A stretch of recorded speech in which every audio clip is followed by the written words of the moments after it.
हमें अपनी स्थिति को श्रेष्ठ बनाना है और इसके लिए योग अभ्यास के साथ-साथ अशरीरीपन का अभ्यास बहुत ज़रूरी है और बहुत सरल है।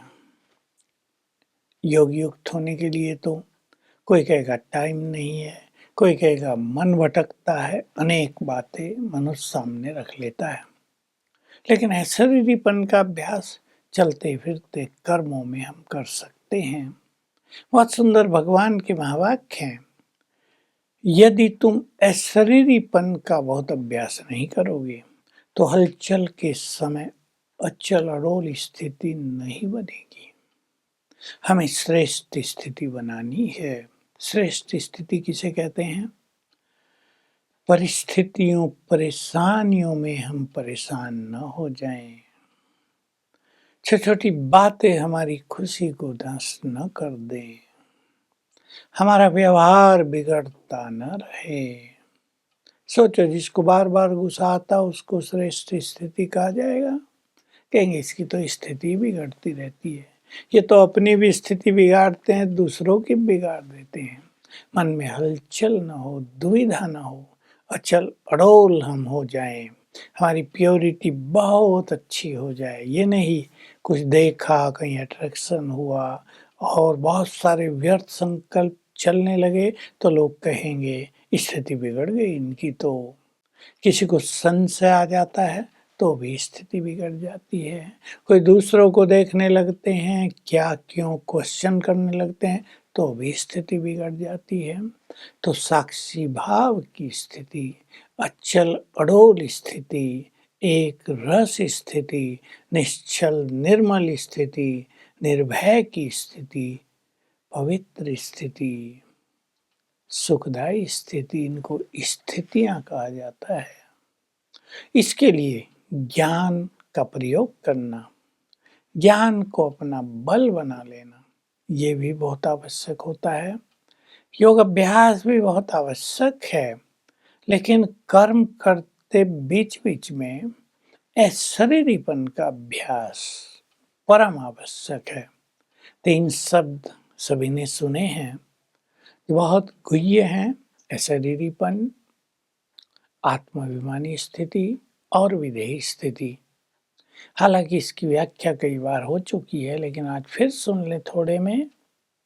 अशरीरीपन हमारा एक अभ्यास है जिसमें हमें ये फील करना होता है, मैं आत्मा इस देह से अलग हूं, मैं आत्मा इस देह की मालिक हूं, मैं आत्मा भ्रकुटी की कुटिया में विराजमान हूं। मैंने अनेक शरीर लिए हैं और छोड़े हैं। कभी मैं देव शरीर में थी, देह बदलते बदलते अब इस ब्राह्मण शरीर में आ गई हूँ। ये चिंतन, मैं आत्मा परम धाम से इस तन में आई हूँ। बिल्कुल हमें लगने लगे ये देह अलग है, मैं ये देह नहीं हूँ। बॉडी कॉन्शियसनेस खत्म होता चले। और इसका ही बहुत इम्पोर्टेंट और सहायक पॉइंट है दूसरों को भी इसी नज़र से देखना।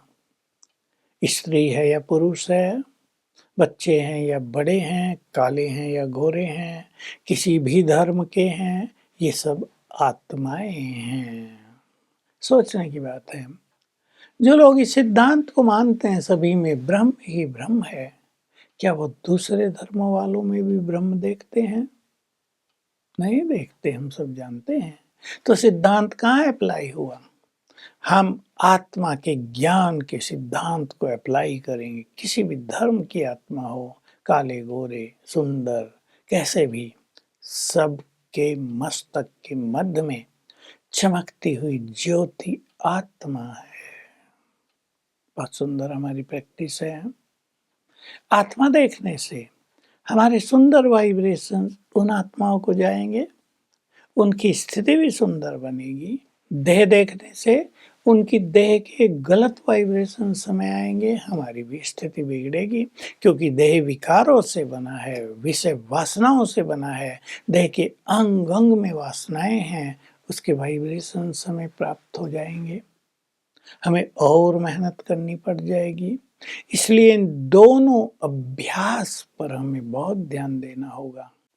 अगर तुम्हें विश्व का राज लेना है तो आत्मिक दृष्टि का बहुत ज्यादा अभ्यास करो। बड़ा गुह्य रहस्य भरी बात है। महान ज्ञान के रहस्यों से युक्त ये बात है, रहस्य भरी।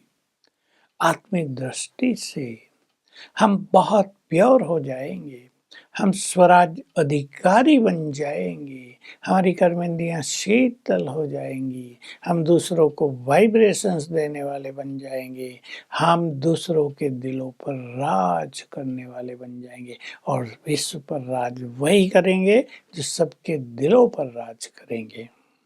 ये दोनों अभ्यास करते करते अब हमें बनना है आत्माभिमानी। इसका अर्थ है आत्मा के जो सातों गुण हैं उनका चिंतन करना, उनको स्वीकार करके अपने जीवन में ले आना, धारण कर लेना। केवल रिपीट नहीं करना सातों गुणों को, लेकिन सातों गुण हमारे जीवन में आ जाएं, एक एक का डिटेल हम विचार करें, शांति हमारे जीवन का श्रृंगार बन जाए। कोई बात हमें अशांत न करे, क्रोध की अग्नि हमारे अंदर न जले, प्रेम हमारा स्वरूप बन जाए, प्रेम के दाता बन जाए। जो भी हमारे पास है उसे प्रेम की अनुभूति हो, शुभभावनाओं की अनुभूति हो, हम सुखों से भरपूर हो जाएं। ये नहीं मैं आत्मा सुख स्वरूप हूं, कहा और काम पूरा हो गया। मैं सुखी हूं, उस सुख की अनुभूति हो जाए। मैं परम पवित्र हूँ, पवित्रता बढ़ जाए। मैं बहुत शक्तिशाली हूँ, आनंद से भरपूर हूँ, ज्ञान से भरपूर हूँ। सातों गुणों का अभ्यास करते करते, उन्हें स्वीकार करते करते, उन पे चिंतन करते करते हमारा जीवन सातों गुणों का स्वरूप बन जाएगा। इसको कहते हैं आत्माभिमानी स्थिति। देवता आत्माभिमानी थे, शरीर नहीं, क्योंकि देवताओं के जीवन में सातों गुण प्रैक्टिकल में थे, नेचुरल रूप से थे। हमें भी इनको नेचुरल रूप से ले आना है कि अटेंशन देने की जरूरत न हो, ये हमारी नेचर बन जाए। शांत रहना हमारी नेचर, शुभ भावनाएं रखना हमारी नेचर, श्रेष्ठ भाग्य की स्मृति में रहना हमारी नेचर, शक्तिशाली स्वरूप हमारा नेचुरल, पवित्रता हमारा स्वभाव, हमारा मूल संस्कार। तीसरी चीज है विदेही स्थिति। जब हम संसार में रहते हैं, जब हम कर्म क्षेत्र पर आते हैं, तो कर्म के प्रभाव से मुक्त आत्मा विदेही कहलाती है। जब हम संसार में रहते हैं तो संसार के अनेक आकर्षण हैं, उन आकर्षणों से मुक्त आत्मा विदेही आत्मा कहलाती है। इच्छाएं बहुत हैं संसार में, सभी इच्छाओं से मुक्त आत्मा विदेही स्थिति वाली कहलाती है। राजा जनक का उदाहरण है ना, विदेही राज करते थे, महलों में रहते थे, सुख सुविधाएं थे, नृत्य होता रहता था, आनंद ही आनंद था, लेकिन वो इन सब से परे थे। तो उपराम स्थिति, साक्षी स्थिति, इसको विदेही स्थिति कहते हैं। ये बहुत ऊंची स्थिति है, जिनको संसार के राग द्वेष सब समाप्त हो जाते हैं, जो संसार में रहते हुए भी संसार से ऊपर रहने लगते हैं। तो हम शुरुआत करें स्वयं को देह से न्यारे रहने का, और कर्म करते हुए बीच बीच में प्लान बना लें, बीच बीच में कई बार जो हमने शुरू में चर्चा की अशरीरी होने के अभ्यास करेंगे तो आत्माभिमानी भी होते जाएंगे, विदेही स्थिति भी बनती जाएगी, तब हम कर्मातीत होंगे। ओम शांति।